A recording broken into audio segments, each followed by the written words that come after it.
The cool thing about comic books is they've been around for so long and are made up of so many unique parts that even now, after decades of reading, we can still stumble across cool heroes we've never even heard of. The library of characters is so vast, there's always an interesting new hero to read about right around the corner, and while we often look at obscure supervillains on this channel, the good guys deserve some praise now and then too. We're having a look at some less celebrated superheroes this time, and I thought as we prepare to dive fully into the spooky season, we could have a look at some of the creepier costumed crusaders. So the question that I'm going to put to you is, do they deserve to ascend to a higher plane of popularity, or are they doomed to be banished to obscurity forever? Crack out them Ouija boards, lads, it's time for some spooky superheroes. In the English alphabet, D comes before M, so we're going to start with Detective Comics' Blue Devil.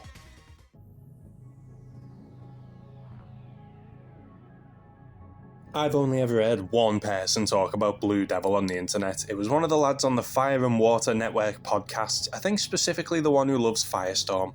But then, for some godforsaken reason, of all the comic books on Earth, my local library had this. It must have been an omen. Blue Devil, created by Dan Mishkin, Gary Cohn, and Paris Cullins. Older than recorded time, older than fear, the ancient stones are silent witnesses to mankind's folly. If they could speak, would they tell tales of long-forgotten mysteries? Or instead, cry out in a warning? There they are, the fabled ruins of Isle du Diable. The Devil's Isle. Oh, for God's sake, it's just a name, Ramirez. No, my friend. It is more than a name. It is him. Ah! Move it, man. Now! We got him, Gordy. We've caught the Blue Devil. Foolish mortals. You may have me, but you cannot hold me. I thought your scientists said the netting was unbreakable. Yeah, that's what they said. He is a demon born of modern wizardry, and his creator's greatest triumph. But tragedy haunts the story of Blue Devil. Defilers of the sacred ground, prepare to feel my wrath. Heaven protect us. There is no stopping him now. Ha! Got ya. They're filming a movie. That's just Hollywood magic, baby. Dan Cassidy is the actor in the suit, and it's not just rubber and puppet strings. That costume is a marvel of engineering. Sorry, I mean a DC of engineering. It makes him stronger, faster, and they're using it to make movies. Danny's co-stars Wayne Tarrant and Sharon, who Dan fancies, are nowhere to be found, and they've got a scene to shoot. I think we all know what these two hot young movie stars are up to alone, don't we? Oh yeah. Archaeology. They're off exploring a lost temple of the Devil's Isle. The legends say this place is cursed, but it's just a story to scare the tourists. Oh look, says Sharon. A cool mask. Spooky. Oh, and it looks like it fits in the wall right here. How about that? Are these idiots aware that they live in the DC universe? The mask uncovers an ancient evil as it unlocks an ancient cage. Fire and brimstone burst forth from a mystical portal as the demon, Nebiros, is once more unleashed. Wayne and Sharon haul ass back to the shooting location, with the ancient evil stalking them the whole way. But in their haste to find help, all they've done is show Nebiros what's on the menu. Hey, as a silver lining though, terrified Sharon runs right into Danny boy. You just might be in there, Dan lad. I mean, assuming you survive the demon attack. I'm positive that this is against union rules, but the director demands that Danny use his devil suit to fight back against the monster. This is a lawsuit waiting to happen, but we do get some cool demon v demon action. Nebiros thinks the Blue Devil is a real demon, and he tells him to share his dominion over this realm, or Nebiros will kill him and take it all anyway. The devil suit's special effects, like the exploding bubble bombs, may look cool, but they don't do dick to the real hellspawn demon. This lady, the movie director, demands that her crew keep filming Cassidy's fight instead of getting the hell out of there. This crew must be more scared of her than Nebiros, and when Danny throws a huge rock at the demon, it seems like man has conquered monster. Nah mate, the hell it has. Neberos laughs at the Blue Devil's pathetic attempts to slay him. Why is this movie suit more decked out than Iron Man armor? It's got a flamethrower too. Who's the safety manager on this set? Unfortunately, all of Daniel Cassidy's movie magic pales against the unholy terror of Neberos. Evil magic burns the Blue Devil, and any chance of defeating the demon goes straight to hell. With this annoying lesser demon defeated, Neberos claims his prize, Sharon, and she's just a snack compared to the feast he's planning when he returns for the rest of the cast and crew. One very brave cameraman named Norm does drive a bulldozer into the monster, and I'm happy to see someone else actually try instead of just telling Danny to do all the scary life-risking shit, but all he does is piss him off. And even though he's dressed like a devil, there must be an angel guarding Danny because somehow he lives. But after that demon's blast, he feels different. No time to worry about that now though. That monster has Sharon. He's dragging her back to its nest, but if it hurts Danny's love, there'll be hell to pay. The Blue Devil jumps back in the fight. Despite the ass kicking he's just received, Danny dives right back in and distracts Neberos long enough for Sharon to escape, but not every cast member is so quick to save the day. Wayne is scolded for his cowardice, and I know he signed on to act in a movie and not fight a demon, but come on mate, have a go. The rest of the crew keep the cameras rolling, their fantasy movie now a horror documentary, but pretty soon it'll be a snuff film when Neberos is done with Danny. But then, the crew finally actually help Dan instead of just watching. Right as Neberos prepares his final strike, Wayne leads the charge against the demon by lassoing it with a rope and pulling it away from Blue Devil long enough for Cassidy to catch his breath.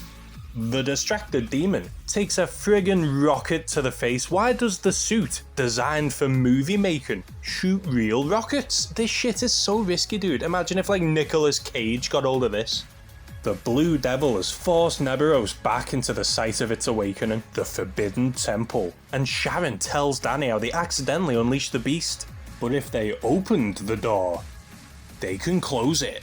Using his suit's super strength and his rocket-powered pitchfork, the Blue Devil wrangles the demon back into the mythical portal. Only problem is, Danny goes in with it. Sharon, Wayne, and Norm the cameraman grab Danny by the legs and heave as hard as they can, and it's about time they got stuck in. Everyone left Danny to fight that thing alone. The crew managed to pull Danny free from the portal just in time, and the smashing of the cursed mask locks Neberos back in its hellish dimension prison. And they got the whole thing on film. No matter what, it can't be worse than Catwoman. The crew congratulate Danny on his heroics, with some even comparing him to a Justice Leaguer. But all Danny wants to do now is rest. He's knackered, he's so goosed. The devil suit itself seems to be sweating. Soon, inside Cassidy's trailer. Yeah, BD, you may be an ugly cuss, but you did real good today. Maybe you could be a hero at that. Ugh, mask, stuck. Ah, that hurts, like yanking my own. Oh no, that mystical blast did something to me. I can't get this devil suit off! No good deed goes unpunished, it seems, because Dan's bravery has locked him into his devil suit.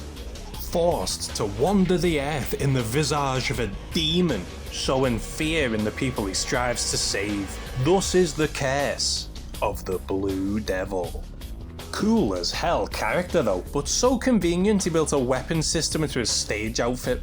Blue Devil goes on to join up with Zatanna to try and get his old skin back, but that's a story for another night. Next, we're sticking with DC, but rather than a happy-go-lucky hero, we're given a tortured soul in tatters.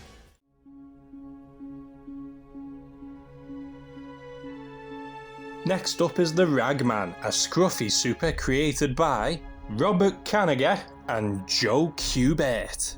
It's a lovely day to play in traffic in whatever city this is. Two men in suits offer a little girl some money if she can bounce a ball to his buddy over there. Sounds like easy money to... oh my god.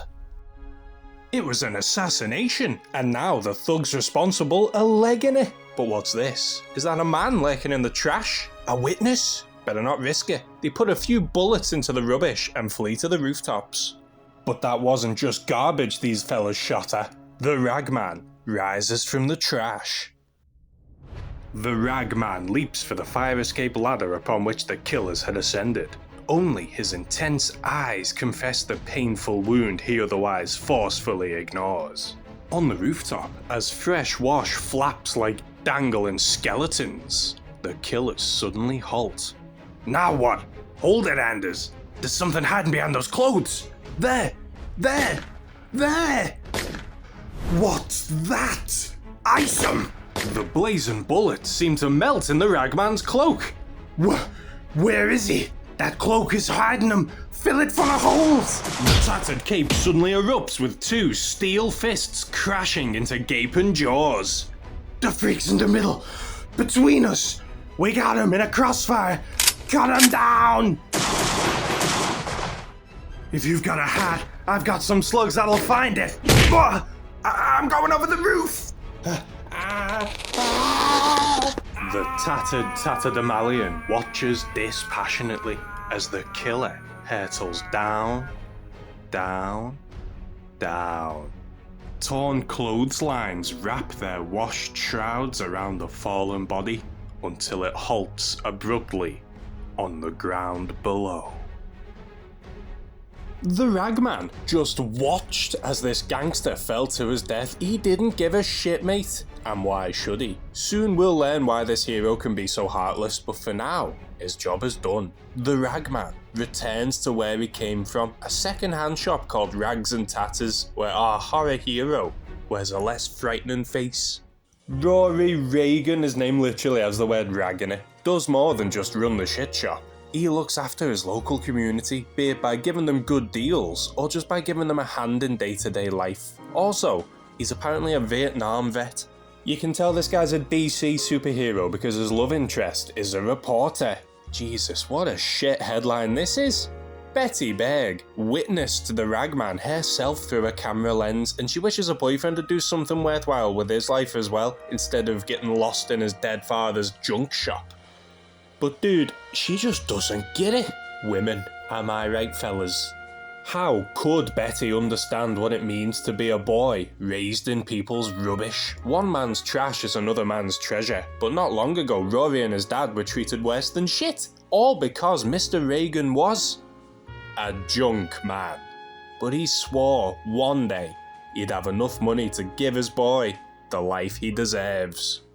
Poor as shit financially, but rich in friends. Rory's dad had his drinking buddies to fall back on, an ex-circus strongman, an ex-professional boxer, and an ex-acrobat, all equally impoverished, but not letting it get them down. Then one night, outside the Rags and Tatters, the boys were drinking and laughing and having a good time on an old mattress, and I know it sounds weird when I say that, but just give me a minute. It gets weirder when, within the old bed, they discover a ton of money, over 2 million in cash. But before they can even plan to spend it, they pay with their lives instead. The Triggermen from the start of the issue, they demand to know where the money's hidden, but when the boys won't talk, the gangsters get sadistic and use loose power lines to zap the truth out of them. Rory's dad and his friends are trapped in a high voltage net, but that money could change Rory's life. They won't tell, even when Rory himself begs them to. The armed gangsters won't let Rory help his father, and the ex-army man gets desperate, not even thinking about anything but his dad's safety. Rory reaches for his old man, but with nothing to ground him. Contact just zaps Rory too. The voltage passes from man to man to man to man, shockingly leaving but one survivor. The killers escape, for now, and Rory returns to the store heartbroken to find a costume of rags his father left him. Donning the tattered suit, the RAGMAN swears to be just like his father, to always give to others despite how little he has himself. But Rory Reagan is not the man he used to be, either through the human chain and electric jolt or through the mystery of destiny. Rory acquired the life-honed abilities of his dead friends, an acrobat's agility, a boxer's fighting experience, and a strongman's raw power. And while the RAGMAN roams the night, crime is gonna get torn to tatters. Holy shit, this guy was cool as hell, but I bet he was a pain in the ass to draw. A badass design and a great origin. I love how he doesn't become a hero for revenge, but to follow his lovely dad's example. Crazy seeing a DC hero who's not born lucky. Wonder Woman grows up in literal paradise, Superman had a lovely farm and great parents, and Batman was born to Gotham royalty, but Ragman slept on the streets and barely afforded a small second-hand shop. Yet still, he fights the good fight. Later on we discover the magical Tatterdemalion, if that's how you say it, absorbs dead souls and gives their specialties to Rory, but that's a story for another night. Next, we're skipping across the pond to Stan Lee's part of town, and if I'm boring you now, it's your chance to have a nap, because it's time for...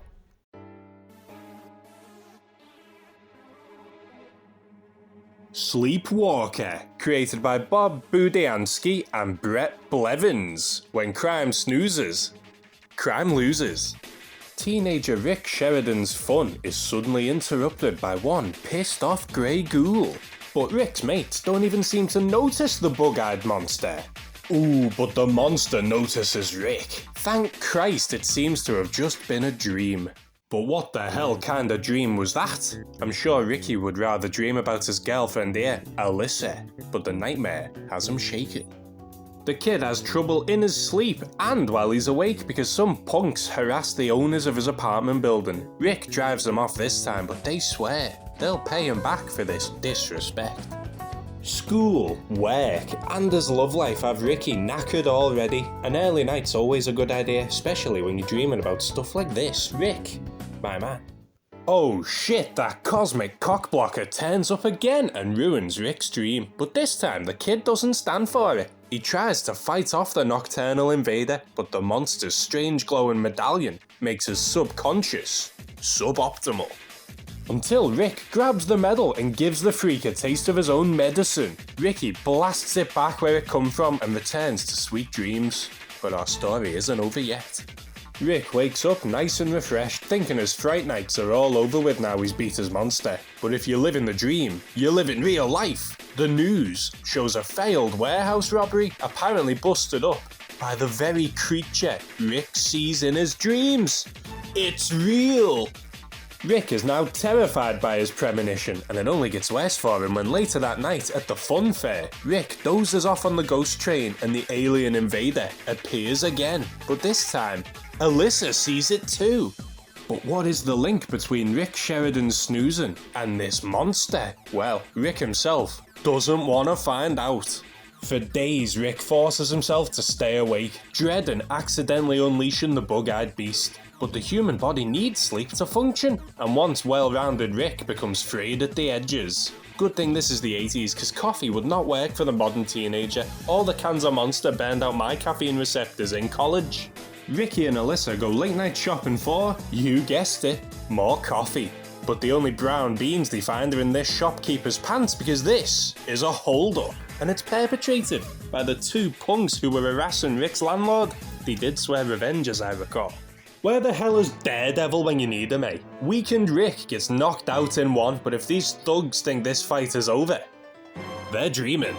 The monster returns. The punks absolutely shit themselves and blast the weirdo away. But this is New York, super freak capital of the world. Bullets don't do dick.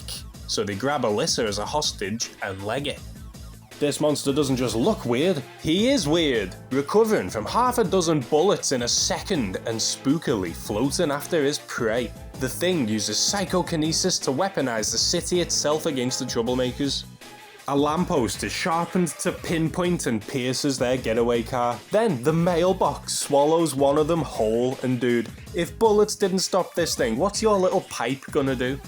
The monster bids these criminals good night as he leaves them terrified, but alive. And Alyssa cautiously approaches her scary savior, but the creepy crusader's got only one thing to say to her. I am a sleepwalker. I like how this story felt like an 80s horror movie, like the bit where Rick refused to sleep was straight out of Nightmare on Elm Street. The Sleepwalker's design's got a bit of a funny story behind it. He was designed to be the anti-Superman, like how Superman is an alien, but looks like the perfect human so people love him. Marvel wanted a hero who looked purely out of this world, but was still the good guy.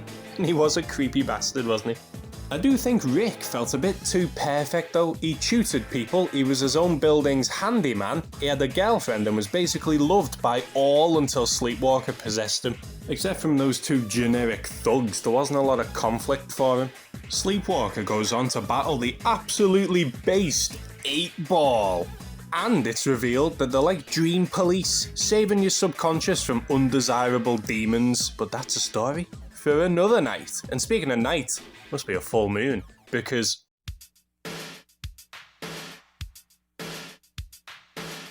who let the dogs out? Roy Thomas, Gene Thomas, Jerry Conway, and Mike Ploog. On the streets of Los Angeles, not New York, a mugger hides waiting to ambush unsuspecting prey. But the hunter soon becomes the hunted when his target turns out to be a werewolf by night. Caught in the act of murder, the werewolf takes a bullet from a terrified policeman as it makes its escape, leaving behind just a corpse on the ground and terror in the officer's heart. Blood still fresh on the beast's claws, the werewolf flees the scene, but as the animal runs, his mind begins to drift from monster to man. Words form, questions are internally screamed, and under the bright full moon, he runs. Then, suddenly, the boy wakes up. Jack Russell, his name's literally Jack Russell, and he's just had a hairy hell of a dream. But if it was a dream, why's his arm hurt right where the cop's bullet caught him? Today's actually Jack's 18th birthday, but I wouldn't call him happy. He, his mum, and his sister Lisa live under the thumb of his strict stepfather, Philip Russell. But Phil's the only dad Jack's ever known, so he has to suffer in silence. Even while his stepdad's buddy Grant treats Jack's mum like shit. But Jack will find ways of getting his own back. Like spending all of Daddy's money on a big birthday blowout. But before the cake can get cut, Jack is overwhelmed by a sudden urge, a growling inside him that turns into a howling, because outside, the moon is full. Jack lumbers out, feeling the change taking over. He needs to get out of here now. In his rush, he barely avoids Grant's angry eye. But what's that big brute doing working on the car so late at night? Alongside the beast returns the bloodshed. The wolf needs to kill something, it doesn't matter what, and already it's chosen its victim. So it's not just humans he has to kill then. The werewolf by night hunts a wild dog that's been terrorising LA, but does Jack pop the pooch in a twisted sense of helping his community? Or simply to prove who is alpha? Fresh death on his lips, the wolf howls in victory for another night, but when the sun rises and he returns to human by day, Jack Russell will howl in sorrow. Finally found by Philip, Jack gets awful news. His mother is near death after she got in a car accident driving around town looking for him. Through his hideous transformation, has the werewolf accidentally claimed another victim? As exhausted Jack drifts in and out of consciousness, he does hear a phone call between Phil and Grant, something about money? But his stepdad's weird mate's the last thing on Jack's mind when he wakes up. He rushes off to hospital to see his mother, but the prognosis isn't good. We've got just enough time for a deathbed confession. She rushed out to find Jack because she knew he was wolfing out. And she knew because she's seen this curse before. In Jack's birth father. In a little known town called Transylvania. Unbeknownst to her for 2 full years, Jesus Christ love, Mrs. Russell had married a werewolf. Every full moon he'd lock himself in the highest room of the tallest tower, trying to wait out the shift. But one night, a bolt of lightning let the dogs out. With an innocent man dead by the monster's claws, the townspeople rallied together and slew the beast, only for it to shift back to Jack's dad in its dying breath. Baby Jack, his mum, and little Lisa in Amar's belly flee to America, married Phil, and waited for this all to blow over. In a way, Phil saved them all, so Jack's mum's final request is for Jack to never harm Philip Russell. The lady dies as the full moon rises, and once again, things get hairy when the monster recalls Grant the night before, working on Mum's car, and then she suddenly has car trouble. Nah mate, this wolf smells sabotage. The wolf hunts again, finding Grant alone in a warehouse, and even though the beast doesn't understand why he hates this man, even the animal feels Jack's need for revenge. The wolf's bark must be worse than his bite though, because Grant, regular human Grant, kicks the crap out of the canine. He thinks the wolf's just some guy in a costume, and to be fair, this is the Marvel universe, so there is precedent. Grant does, however, make one mistake.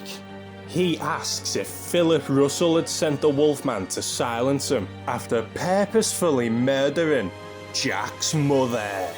And so, whatever was left of Jack Russell gives in to the animal. Tide turns and the wolf tastes blood. Grant dies, and even though the werewolf side doesn't understand, within, Jack knows his mother's been avenged, but the job isn't done yet. Philip Russell enters, shouting for Grant, flashing the cash that's now solely his after Mrs. Russell's untimely demise. Jack's about to pounce, but the quake in his stepdad's voice stops him. Genuine sadness from the woman's own assassin. Or maybe Philip had nothing to do with the death whatsoever. Jack has no choice but to stay his hand. His bloodlust's already been settled anyway after Grant, but not only is he unsure if Philip planned their death as well, he also swore to his mum he'd never do anything to harm him. And what good would revenge be anyway to a human by day, but a werewolf by night? So, W by N is obviously one of Marvel's most well-known horror characters. His own book went on for ages. I believe it was pretty good the whole time too. Moon Knight debuted in his book, so its legacy goes strong. I loved how stereotypically retro horror it was, a curse on his bloodline, an uncontrollable transformation. He used to live in friggin' Transylvania, for God's sake. Of course, Marvel already has a character who turns into a monster, but the idea of a werewolf exists long before the Hulk, so it's fine.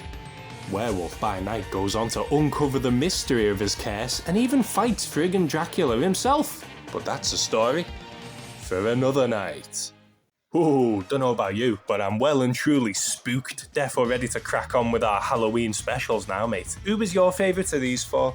Mine was Ragman. He had that badass design, and his superpowers are low level enough to keep it interesting. Blue Devil seemed like raw fun. Like, yeah, he's jammed in his suit, but what a guy. He only turned up to make a movie, but when duty called, he stepped up.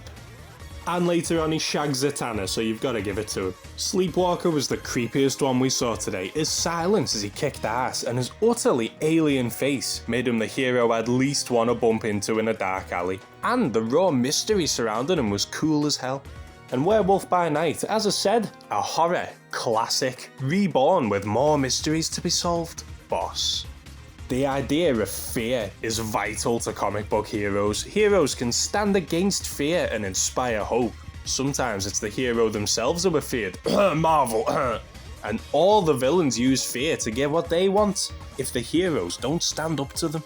And as we've seen tonight, fear cuts both ways.